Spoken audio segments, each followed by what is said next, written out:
ये सिलसिला आगे भी जारी रहेगा, लेकिन पंडित जी से पहले हम जानकारी ले लेते हैं, फिर कुछ उपायों की तरफ बढ़ेंगे।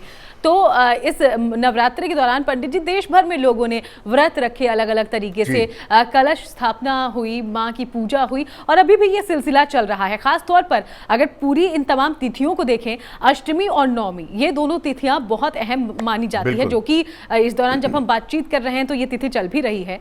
तो पंडित जी इन दोनों तिथियों का महत्व और इस दिन कौन कौन से खास उपाय या पूजा की कौन सी विधि हमें जरूर मन में रखनी चाहिए, हमें जरूर फॉलो करनी चाहिए ताकि माँ का आशीर्वाद हमें मिले, सबसे पहले आप ये बताइए।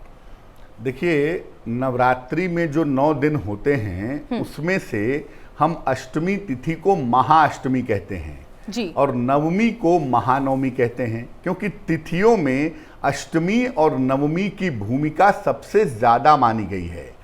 उसमें भी जो नवमी की पूजा है वो सबसे ज्यादा इंपॉर्टेंट है, क्योंकि नवमी तिथि की जो स्वामी हैं वो स्वयं मां दुर्गा हैं।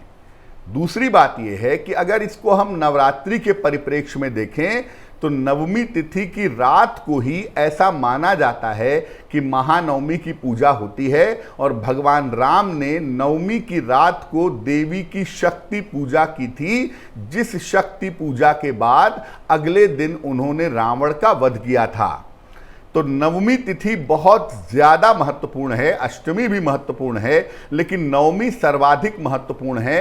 और जो लोग नवमी को शक्ति पूजा करते हैं, मैं उसके विधान पे नहीं जाऊंगा क्योंकि वो तंत्र का विधान है, लेकिन मुख्य रूप से जानिए कि जो लोग देवी की शक्ति पूजा करते हैं वो नवमी की रात को करते हैं। बाकी हवन जो है, कन्या भोजन जो है, वो नवमी को दिन में किया जाता है, लेकिन नवमी की रात की जो पूजा होती है वो बहुत ज्यादा इंपॉर्टेंट होती है। इसमें शक्ति की पूजा करके आप मनचाहा वरदान पा सकते हैं। बिल्कुल सही। तो चलिए, नौवीं तिथि में कौन कौन से खास उपाय आपको पूजा के दौरान जरूर करने चाहिए, अब पंडित जी से हम ये भी जान लेते हैं, क्योंकि पंडित जी कई तरह की परेशानियां होती है। खासतौर पर देखिए, ये कोरोना काल भी चल रहा है, तो स्वास्थ्य से जुड़ी हुई बहुत सारी परेशानियां हैं। तो चलिए, स्वास्थ्य से ही हम शुरुआत करते हैं। अगर किसी के घर में या किसी के खुद का स्वास्थ्य कुछ गड़बड़ चल रहा हो तो माँ देवी को कैसे खुश किया जाए ताकि माँ अच्छा स्वास्थ्य दे? देखिए, पहले मैं बता दूं कि माता के विभिन्न स्वरूप हैं जी। 10 महाविद्या के रूप में तंत्र की पूजा की जाती है, नव दुर्गा के रूप में नवरात्रि में उनकी साधारण पूजा होती है, 3 देवियों के रूप में भी उनकी विशिष्ट पूजा की जाती है। तो हम आपको बताते हैं कि अगर आपको स्वास्थ्य की समस्या है तो आप नवमी तिथि के दिन विशेष रूप से माता दुर्गा की ही आराधना करें।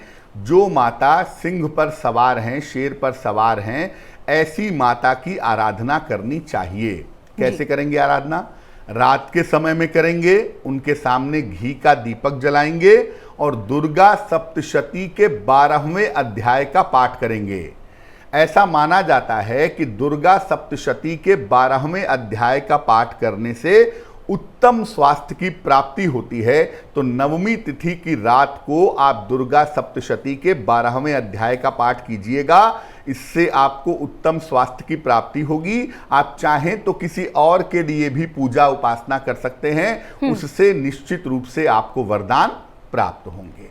बिल्कुल सही। और चूंकि पंडित जी ये खास पूजा है तो हम इस खास पूजा की विधि भी जानना चाहेंगे, किन किन बातों का जरूर ध्यान रखना है, क्योंकि 8-9 दिन तक लगातार कलश स्थापना के बाद जब पूजा पाठ लोगों ने किया है तो वो अलग अलग अंदाज में किया होगा, लेकिन अगर स्वास्थ्य की कामना के साथ, सुख समृद्धि की कामना के साथ ये पूजा हो तो पूजन विधि क्या हो, किस तरीके से पूजा करें?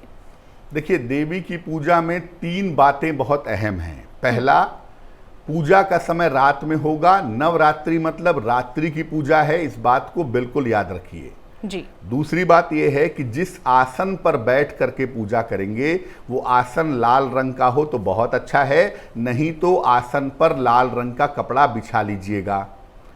तीसरी बात यह है कि देवी की पूजा के लिए लाल चंदन की माला का या रुद्राक्ष की माला का प्रयोग करिएगा। लाल चंदन की माला से उनके मंत्र का जप करेंगे, या लाल चंदन की माला ना हो तो रुद्राक्ष की माला से देवी की पूजा करेंगे तो बहुत ज्यादा शुभ होगा।